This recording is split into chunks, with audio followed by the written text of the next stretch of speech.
Em nome do Pai, do Filho, do Espírito Santo. Amém. Ave Maria, cheia de graça, o Senhor é convosco. Bendita sois vós entre as mulheres, e bendito é o fruto do vosso ventre, Jesus. Santa Maria, Mãe de Deus, rogai por nós, pecadores, agora e na hora de nossa morte. Amém. São Felipe Neri, rogai por nós. Nossa Senhora de Fátima, rogai por nós. Em nome do Pai, do Filho e do Espírito Santo. Amém. Então, nós terminamos nosso último encontro com uma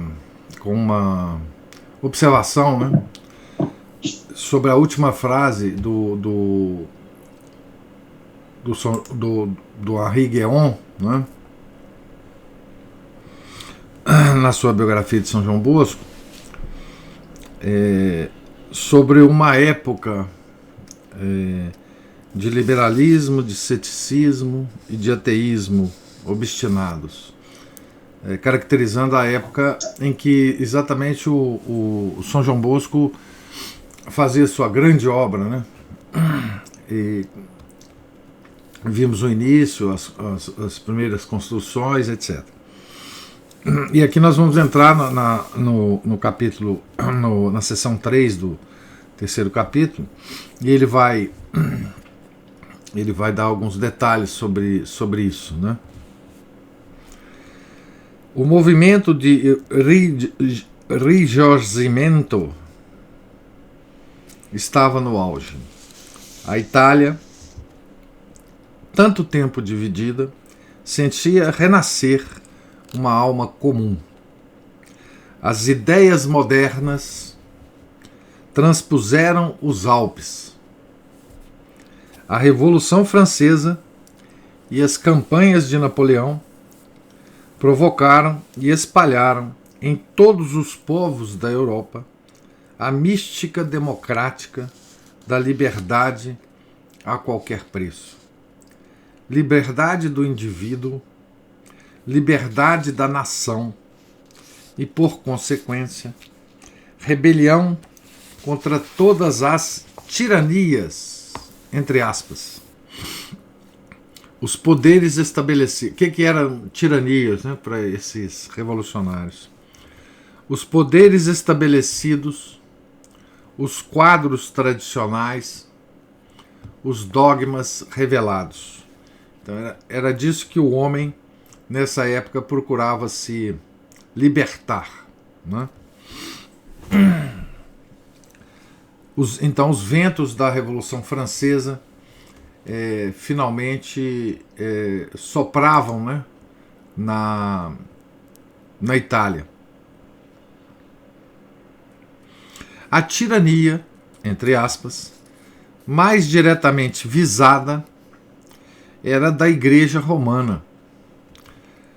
Sabe-se como a Casa de Savoia, que optou pelo Piemonte e, por conseguinte, pela Península, se desempenharia na aventura.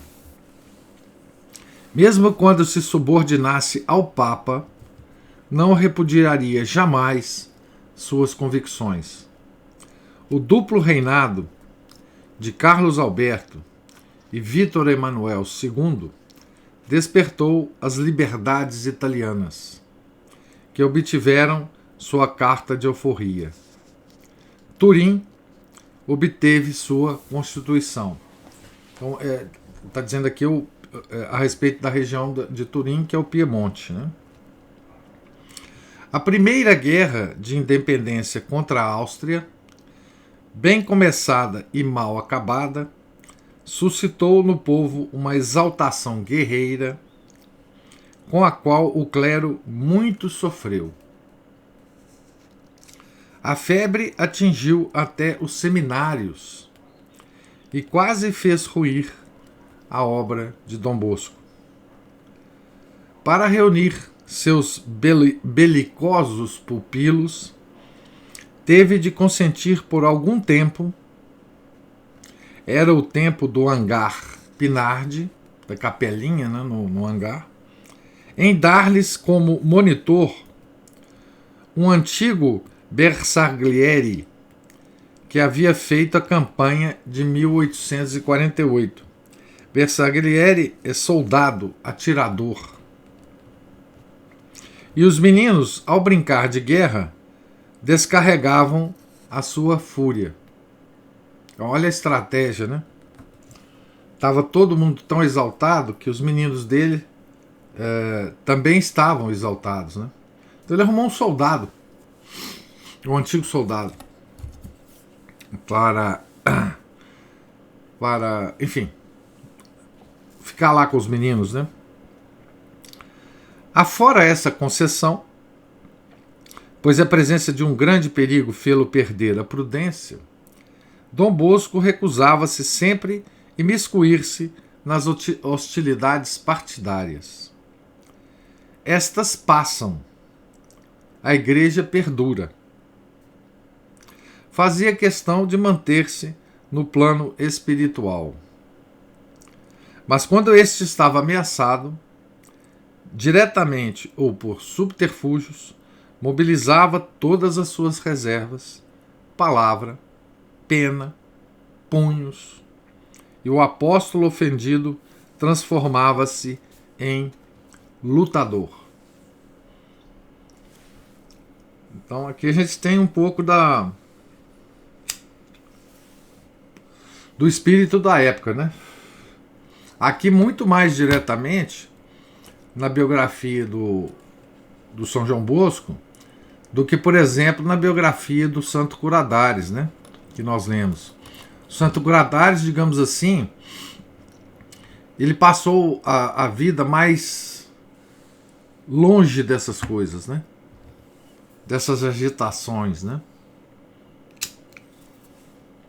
Porque estava numa cidade muito pequenininha, né? Mas São João Bosco estava no centro da coisa. Então não dava para ele as coisas passarem despercebidas, né? Aproveitando-se da inquietação dos espíritos, as lojas maçônicas e as seitas protestantes,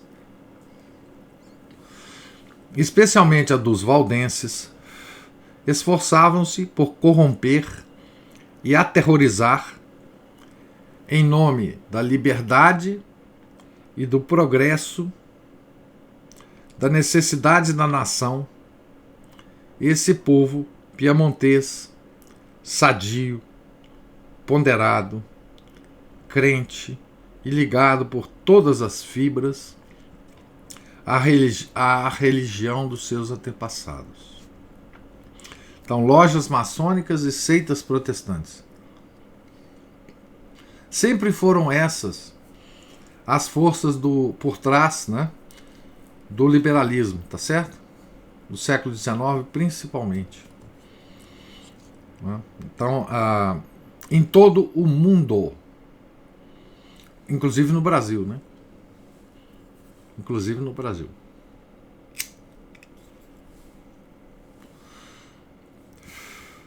Então, em nome de quem, gente? Liberdade, progresso e necessidade da nação. Lembre disso quando vocês forem analisar o quadro geral do Brasil, inclusive de hoje, tá? De hoje. Que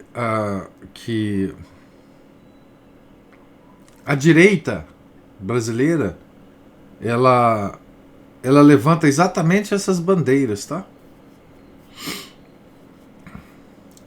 Não tardaram em despertar em Dom Bosco, um poder de expansão, de resistência e desafio que abortaria, ainda em germe, seus tenebrosos empreendimentos.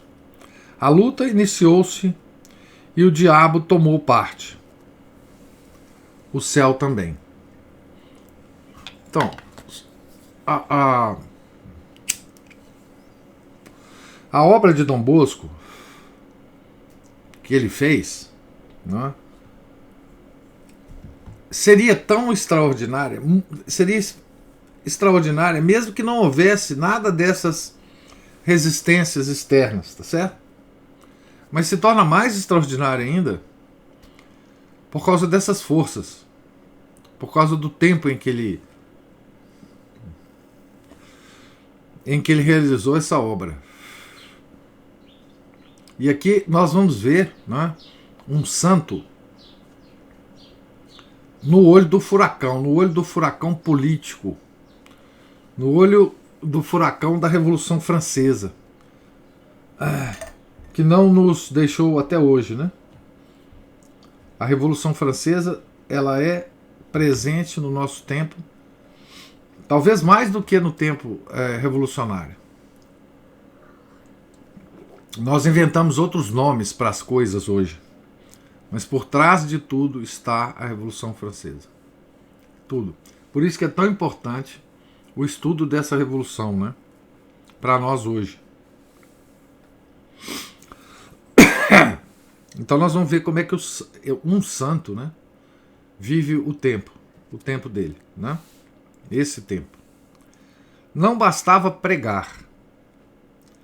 Nem todas as almas são atingidas.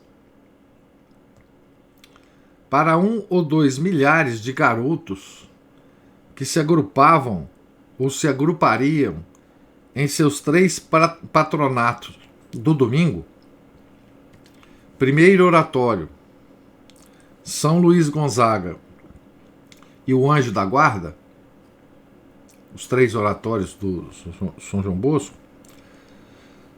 por algumas centenas de neófitos que vinham seguir seus cursos noturnos, para um punhado de privilegiados que abrigava Mamãe Margarida, quantos negligentes, desocupados, preguiçosos e viciados que se contaminavam entre si e prejudicavam os outros. Quantos fracos à mercê dos bons apóstolos, da anarquia e da desgraça, da descrença. A propaganda do erro era livre. Liberdade de pensamento. Os valdenses não dormiam. Inundavam a cidade, os subúrbios e, em particular, os meios operários, com brochuras simuladamente piedosas, atacando em nome de Deus as práticas mais importantes e eficazes do catolicismo romano: o jejum, a abstinência, a confissão, a extrema-unção, o uso da água benta, as velas, as orações pelos mortos, as peregrinações, as procissões, a própria missa e, acima de tudo, a devoção à Virgem. Então, olha o que os valdenses atacavam nessas brochuras que eles distribuíam em Turim. Né? O que eles atacavam? Os protestantes foram sempre assim, né? Então, para vocês verem o que é, quando os nossos inimigos nos atacam,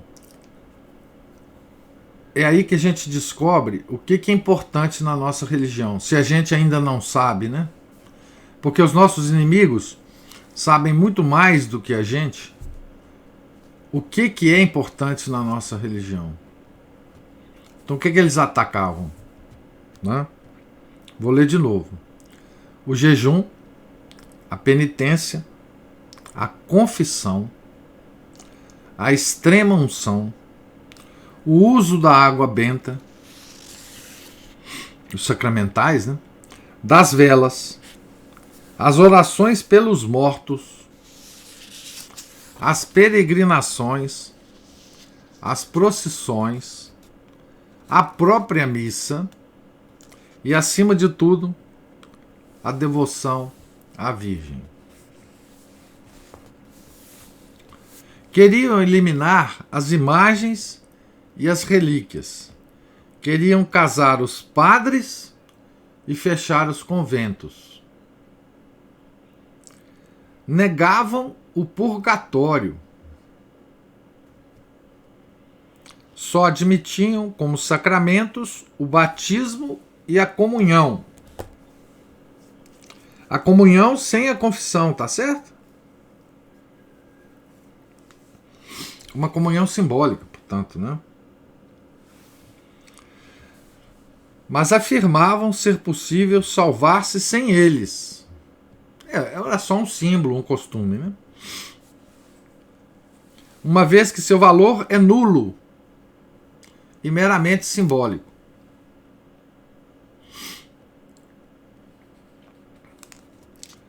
Ontem nós comentamos sobre isso, né? À tarde, quando nós vimos o catecismo do modernismo, né? O modernismo também afirma, né, que os nossos sacramentos são só símbolos, né? A crença hoje da igreja é essa, né, que todos os nossos sacramentos são apenas simbólicos, né?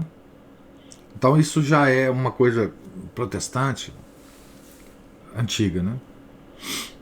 Restava Deus. Nele acreditavam. Mas quando os pobres piemonteses atirassem fora toda a bagagem das suas tradições, até o próprio Deus iria junto. Na rota do negativismo, como querem que um ignorante se detenha? Dom Bosco tomava a sua pena e respondia. Dispunha do necessário para responder. Sabia falar e também escrever. Era humanista e conhecia os autores. Rimava e manejava os termos populares e os doutos. Não foi em pura perda que outrora lhe fizeram cultivar todos os seus dons. Cada um deles, despertando, viria em seu auxílio no momento adequado. Após andar de uma obra a outra, no salão de uma benfeitora, do salão de uma benfeitora ao casebre de um miserável, depois de ter ensinado o catecismo e ouvido numerosas confissões, uma vez feitas suas contas e organizados os seus planos, e depois talvez de ter reconquistado uma ou duas almas, no mercado ou na rua, instalava-se na sua casa, na sua mesa de escrever. Segundo as exigências, improvisava-se em jornalista, copista, vulgarizador, polemista. Multiplicava as brochuras instrutivas e defensivas sobre o Papa, a Igreja e a Santa Comunhão. Opunha aos blasfemadores a figura exemplar, ternamente invocada, de seu antigo condiscípulo Luís Comolo. Lançava um almanaque, Il Galantuomo. Il Galantuomo significa o cavalheiro, para responder ao amigo do lar, que era divulgado pelos hereges.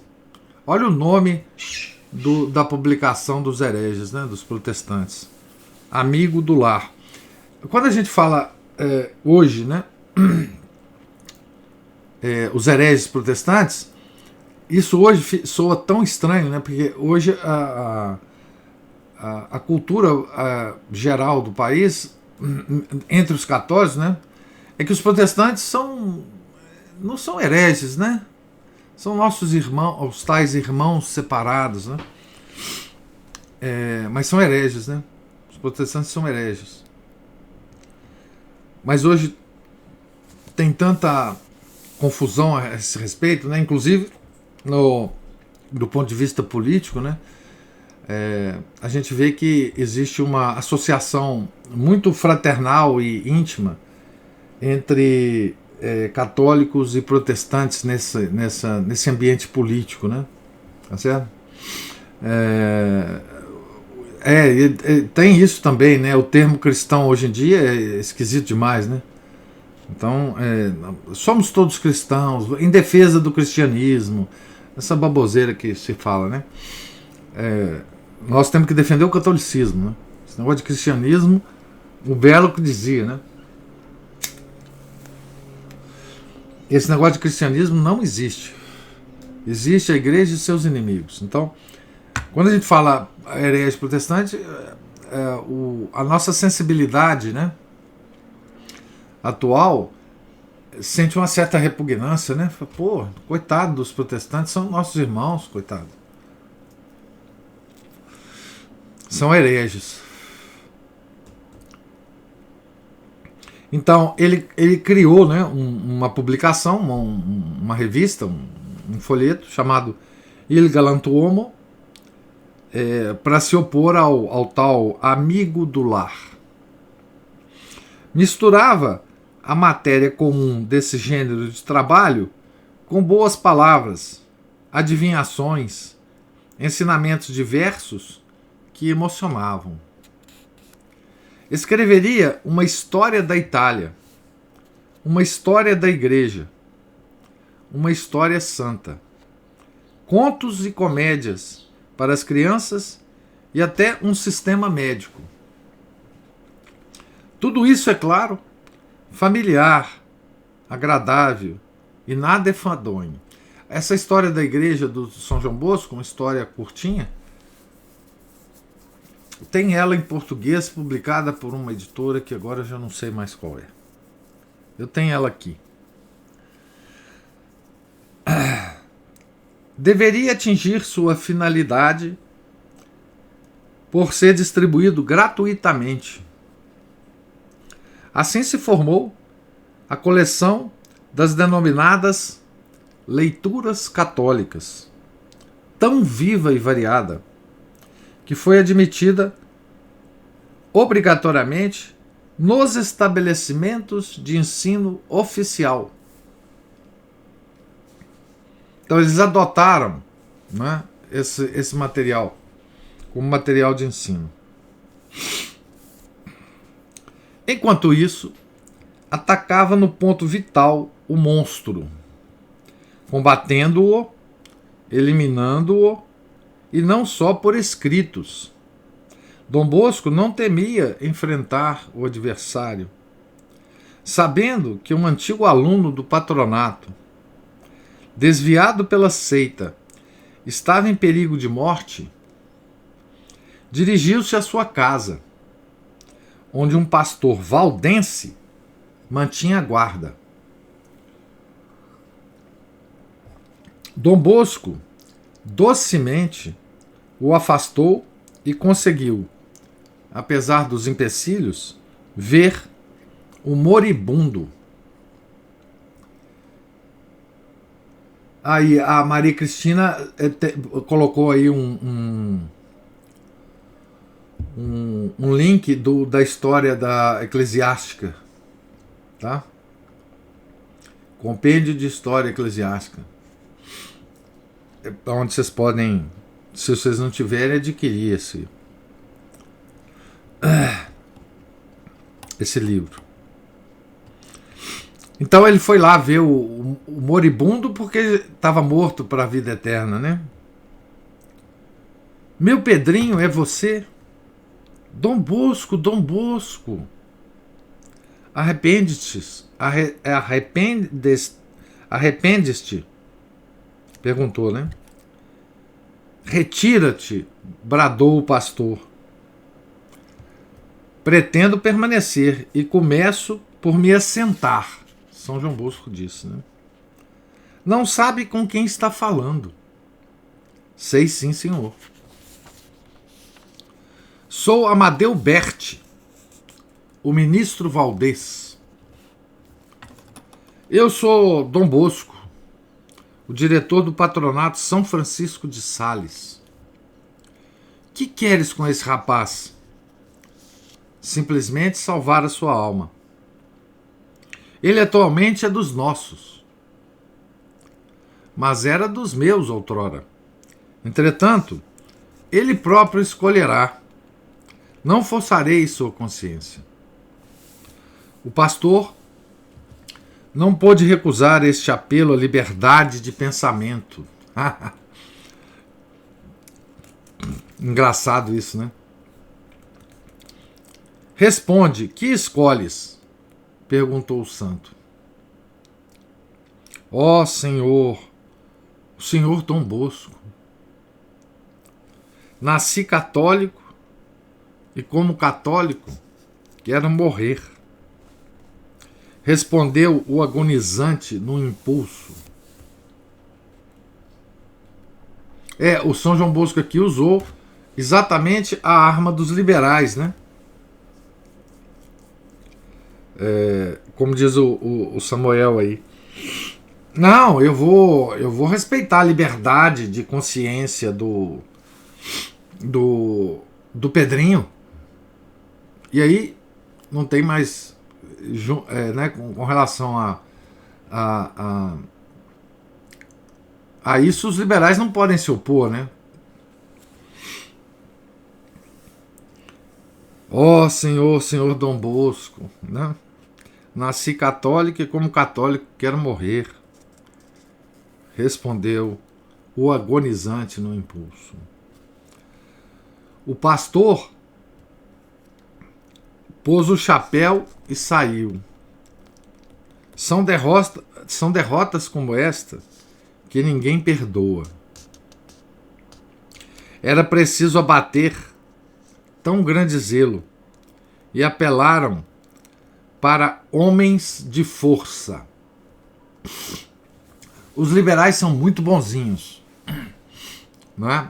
Até que eles perdem alguma batalha. Aí eles se mostram na sua verdadeira natureza, né?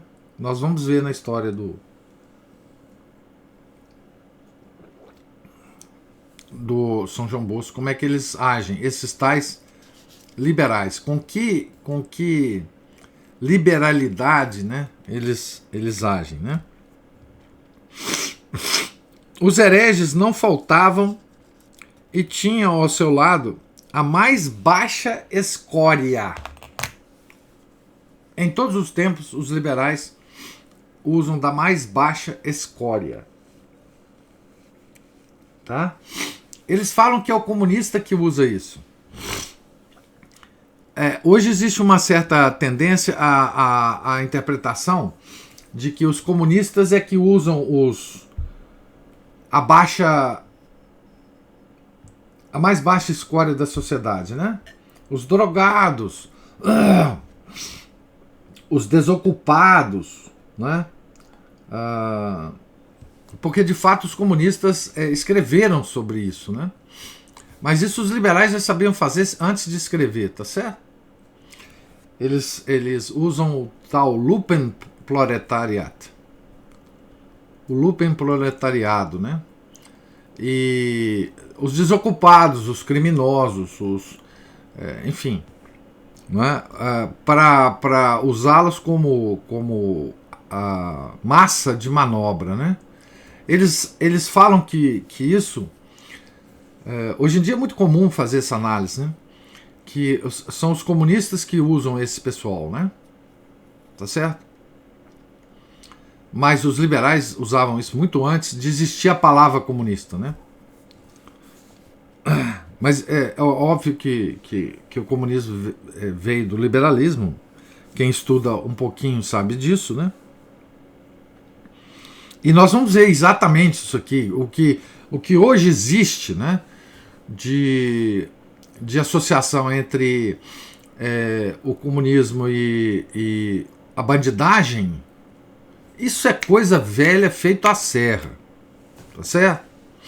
Então essa coisa de, por exemplo, soltar os presos na época dessa porcaria desse vírus, usá-los como massa de manobra nesses movimentos que hoje nós vemos aí, os os antifas. A gente pensa que isso é coisa nova, que eles bolaram esse negócio agora. Puxa, que coisa, nós estamos enfrentando uma coisa nova. Gente, isso é conversa fiada. Tá certo? Isso é para quem não entende história. Não sabe nada. Tá certo? E nós vamos ver aqui. É tão claro, né? Veja, é incrível que a gente tenha que aprender isso, não é? E comentar sobre isso na vida de um santo, né? Tá certo? E o interessante de uma boa vida de santo, de uma vida de santo bem escrita e bem situada, é que a gente aprende isso na vida do santo. Né? Porque ele vai lutar contra isso. E se a gente tiver um pouco de a capacidade de observação para colocar o que o santo viveu naquela época, na nossa época hoje, é muito fácil tirar essas conclusões. Não precisa de inteligência, de QI muito alto, não, né? Então, quando um liberal de hoje falar assim, olha, você não viu fulano de tal falando, isso é coisa do comunismo, que o comunismo é que se alinha aos criminosos para... Não, mas isso é muito velho, meu caro. Isso aí é lá do século XIX, né? Dom Bosco era espreitado por todos os lados. Insultavam-no, atacavam-no, talvez na ignorância de sua força física. Com 70 anos ainda conseguiria quebrar uma noz entre o polegar e o indicador. Olha só o que o Henri Guion fala da força física, né, do Dom Bosco. Com 70 anos, ainda conseguiria quebrar uma noz entre o polegar e o indicador.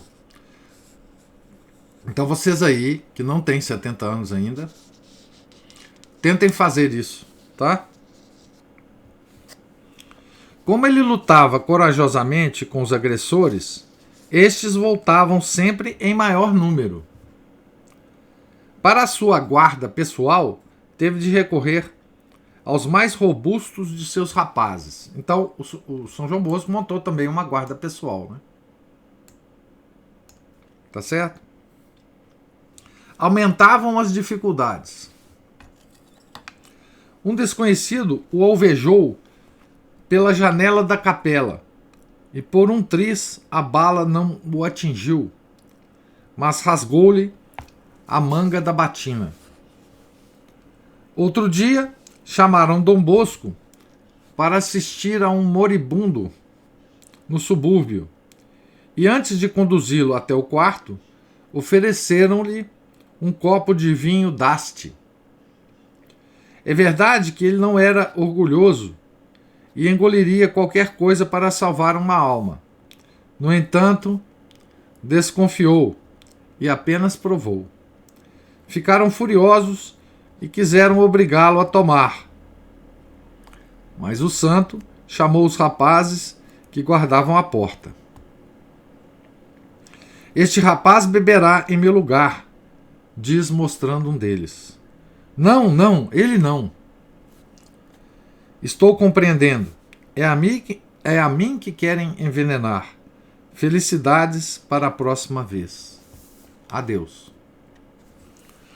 Outra noite, na cabeceira de uma senhora idosa, viu 4 indivíduos armados de cacetes. Em dado momento, a velha, que não parecia estar doente, provocou uma discussão entre os homens, sem nenhuma razão. Que algazarra! A vela apagou-se e as pauladas choveram em cima de Dom Bosco. Mas este se defendeu com uma cadeira, e às apalpadelas chegou até a porta, atirando a cadeira sobre os malandros. Foi então veja bem, né? Aqui é uma descrição apenas de alguns fatos, né? Foi então que o céu o ajudou.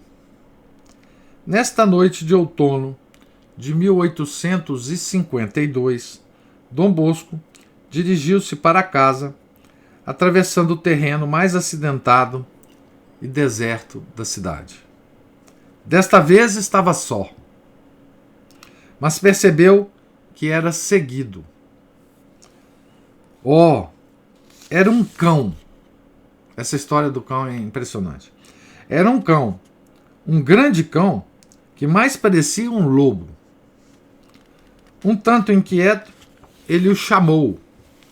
O cão correspondeu às suas carícias e o acompanhou passo a passo até a casa. Feito isto, voltou sem pedir nada. Esse cão, né? Que cão seria esse? Dom Bosco viu-o mais vezes, sempre preso a seus passos e voltando assim que ele entrava em casa. Uma vez, 2 vezes, 10 vezes. Quando Dom Bosco voltava só à noite, tinha certeza da companhia do animal. Deu-lhe o nome de Grígio, isto é, cinzento. Teve muitas vezes necessidade de seus serviços. Certa vez, na Praça Rainha Margarida, 2 tiros de pistola, que falharam, foram dados por trás de uma árvore. E um bandido atacou Dom Bosco. Mas Grígio estava lá, com seus dentes afiados, e derrubou o malfeitor, que fugiu gritando. Doutra feita, numa ruazinha próxima à Consolata, 2 bandidos atacaram Dom Bosco com um saco. Estava perdido, mas Grígio velava sempre. Dom Bosco não o havia visto, mas ele vigiava. Avançou furiosamente, salvou o amigo, meteu seus terríveis dentes na garganta de um valdense, enquanto o outro fugia. Dom Bosco teve de interferir para que Grígio abandonasse a vítima. O mesmo socorro imprevisto salvou ainda a vida do santo de uma emboscada. Lá estavam quase 1 dúzia, cercando-o, quando o Grígio surgiu. Os latidos foram suficientes para aterrorizar a gentalha. O animal tornou-se popular, pois de quando em quando aparecia em casa de Dom Bosco. Assemelhava-se aos de sua raça, focinho fino, orelhas retas, cauda empanachada e pelo abundante. Recusava-se a comer ou beber. Os rapazes acariciavam-no e impacientavam-no. Grígio consentia que o atormentassem, mas nunca vinha sem ser necessário. Às vezes, vinha para acompanhar seu grande amigo numa saída noturna. Outras vezes, para averiguar se ele não se achava fora de casa quando Dom Bosco excepcionalmente havia voltado de carruagem. Outras vezes, para impedi-lo de sair. Certa vez, ele deitou-se na soleira da porta, barrando a saída. Dom Bosco tentou enxotá-lo, e ele o repeliu, latindo. Até morderia o dono, se ele insistisse. Quando Dom Bosco desistiu de sair, parou de latir e suspendeu a guarda. Ora, apenas havia ele desaparecido e um vizinho dedicado avisou o santo de que haviam resolvido matá-lo naquela noite. Surpreendera certas conversas suspeitas. A armadilha estava pronta, mas Grigio sabia. Tinha bons ouvidos. Quando acabaram as perseguições, ninguém mais viu o bom cão. Grigio, né? Então, essa é a interferência do céu, né, a que ele se referia, o Henri Guéon, né? Essa história é absolutamente extraordinária, né?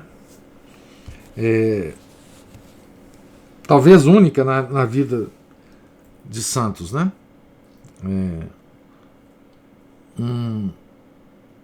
Um cão vindo do céu, né? Digamos assim, para proteger Dom Bosco dos inimigos, né? E aqui a gente vê, né? Isso que eu falei, né? Como os hereges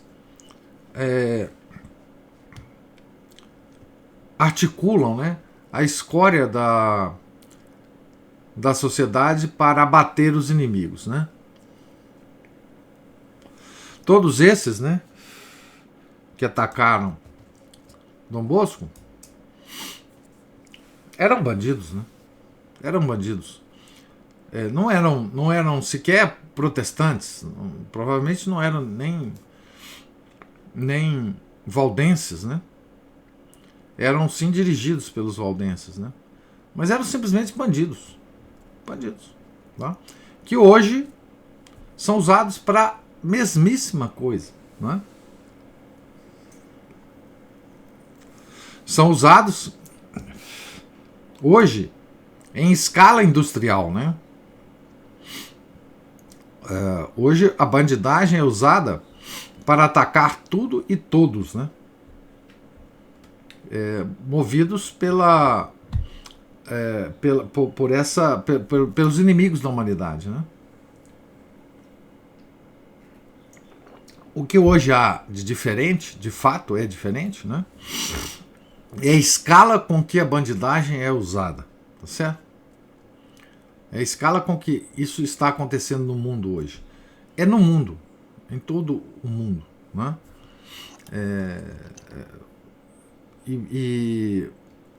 Então, essas manifestações, essas bandalheiras, essas derrubadas de estátuas, de personalidades históricas, né? Tudo isso tem o uso desse pessoal, dessa escória social que os donos do mundo hoje aprenderam a usar, né? Com os hereges, né? Hoje a gente não pode dizer que são hereges, né? Porque eles não têm nem religião, né? São simplesmente ateus enfim, né? Mas começou aqui, né? Era com a caridade que Dom Bosco vencia os adversários. Reinava a discórdia no meio dos protestantes valdenses. Bom, sempre reina a discórdia no meio protestante. No meio dos hereges, sempre reina a discórdia, né? Isso é uma regra absolutamente universal.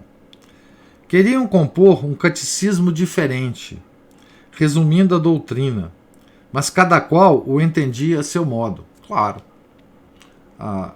cada um tem a liberdade de interpretar a Bíblia ao seu modo. Como é que eles vão compor um catecismo? Isso é loucura. Um padre católico, apóstata, o ministro De Sanctis, estava em conflito com os demais colegas e foi destituído. Padre, hein? Apóstata. Dom Bosco compadeceu-se dele. Dirigiu-lhe uma mensagem em que, sem nada ceder de suas convicções, convidava-o a comer em sua mesa e até a morar com ele. Aprenderiam a conhecer-se melhor, discutiriam como amigos, e talvez a graça curasse esta alma ferida da qual adivinhara a inquietação e o tormento. Um ministro herege na mesa com Dom Bosco, um inimigo confesso.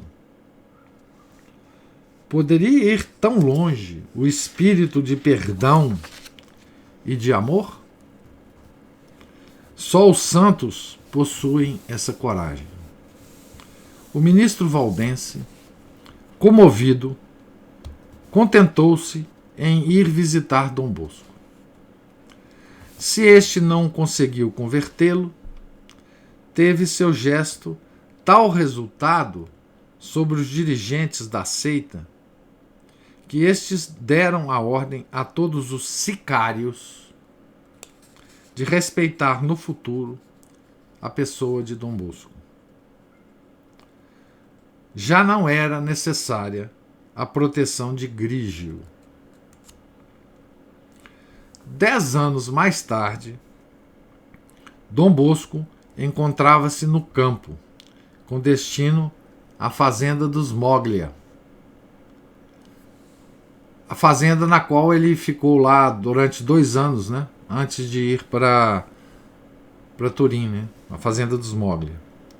Quando o avisaram de que o caminho era perigoso.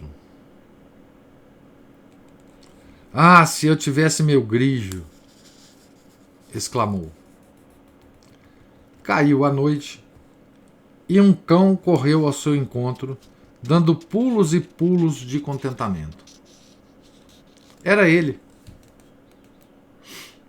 Conduziu até a fazenda, acompanhando-lhe os passos como outrora. Era o Grígio, né? Para evitar briga com os cães da fazenda, Dom Bosco achou prudente não passar pelo pasto. Grígio seguiu até a sala e deitou-se num canto. Conversaram, jantaram, toda a família Moglia estava presente. É preciso dar agora comida ao Grígio, disse Luís Moglia. Mas Grígio sumira. Não o encontraram nem junto ao fogão, nem sob a mesa, nem sob o armário. Ora, nenhuma porta, nenhuma janela havia sido aberta desde que ali estava.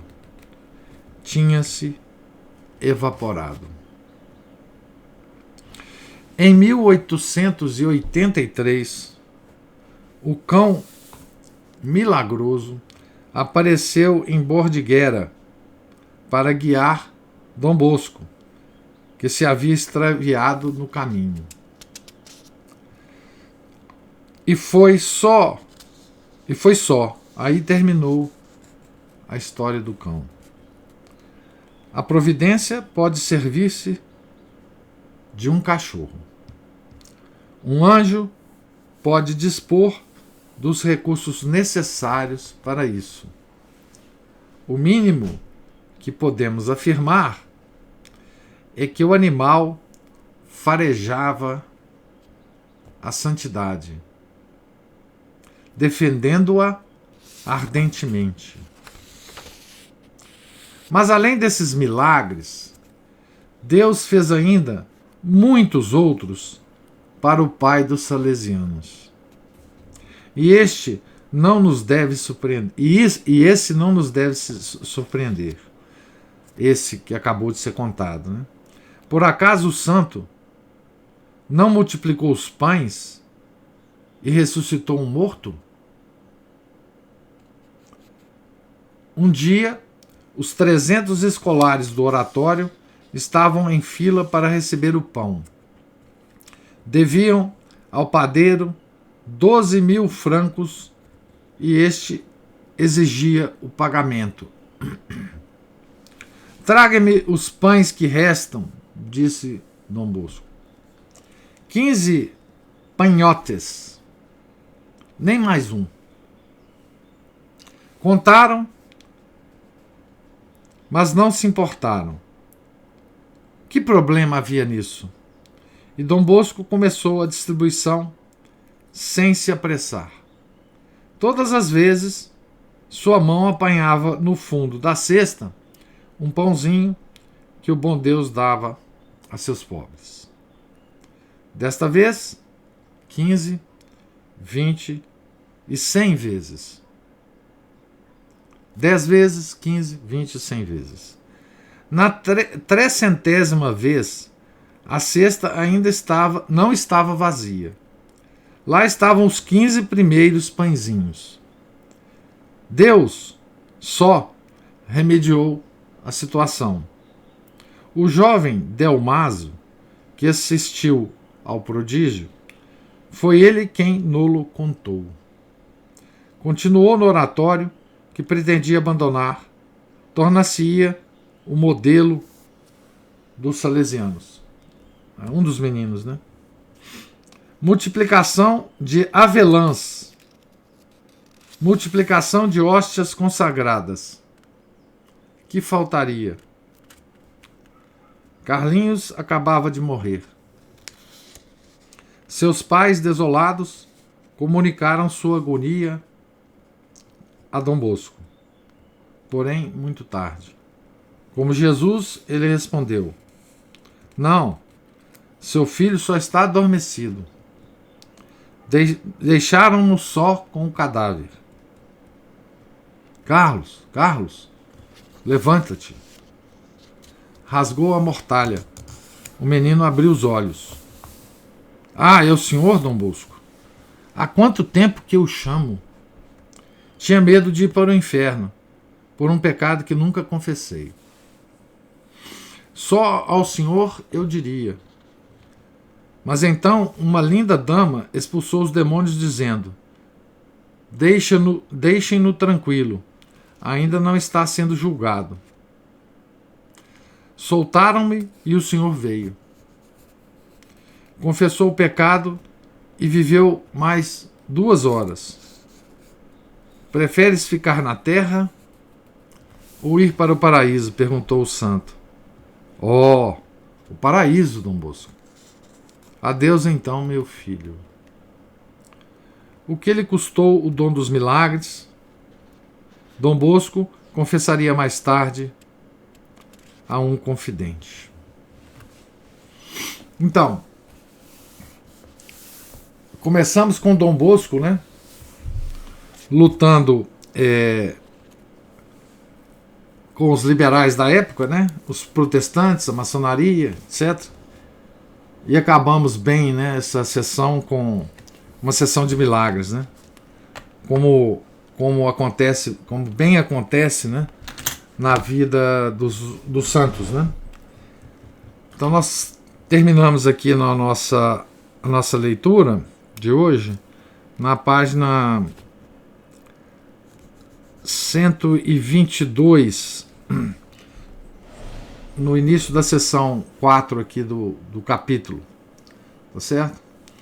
Eu pergunto se vocês têm alguma observação ou pergunta para fazer.